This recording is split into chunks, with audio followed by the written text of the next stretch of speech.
Шілдеде не жаңалық? Марс жерге 2003-тен бері ең жақын келеді.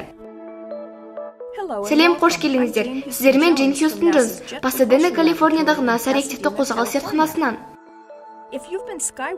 2003-тің тамызында Марс жерге 60 мың жыл ішінде ең жақын келгені естеріңізде шығар. Алайда ол, кейбіреулер сендірмек болғандай, айдай болып көрінетіндей жақындаған жоқ.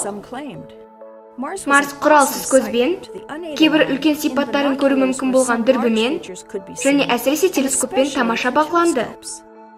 Астрономиялық клубтарда қызыл планетаны телескоппен көргісі келгендер ұзын кезекке тұрды. Бұл айда да солай болмақ.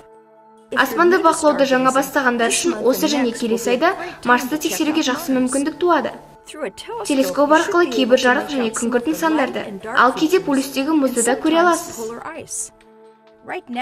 Қазір Марста соғып тұрған алып шаңды дауыл планета келбетін біршама тұмшаласады. 27 шілде Марстың қарсы тұрысы, яғни Марс жер күн үшеуі ортасына жерді алып бір сызыққа сап түзейді. Ал 31 шілдеде Марс барынша жақындайды. Дәл сол күні Марс пен жер өз орбиталарында бір-біріне ең жақын келеді. Жаңалықтарды осы екі датаның біріне баса назар аударғанымен, Марс бірнеше ай бойы көрінеді. Шілденің соңында Марс кешкі іңірде көрінеді. Дегенмен оны бақылауға ең қолайлы уақыт күн батқаннан бірнеше сағаттан соң. Бұл кезде Марс аспанда біршама көтеріледі. Марс шілде мен тамыздан кейін де көрінеді. Бірақ ол жерден қашықтай беретіндіктен, оның көрінетін мөлшерде ай сайын кішірейе түседі. 27 шілдедегі айдың толық тұтылуы Аустралия, Азия, Африка, Еуропа мен Оңтүстік Америкада бақыланады. Мұндағы көрермендер Марсты тұтылған айдың жанынан көреді. Келесі айда тамыз Персеидалары.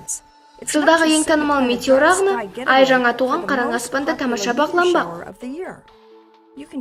НАСАның Марстағы және басқа да миссиялар туралы мына жерден біле аласыздар.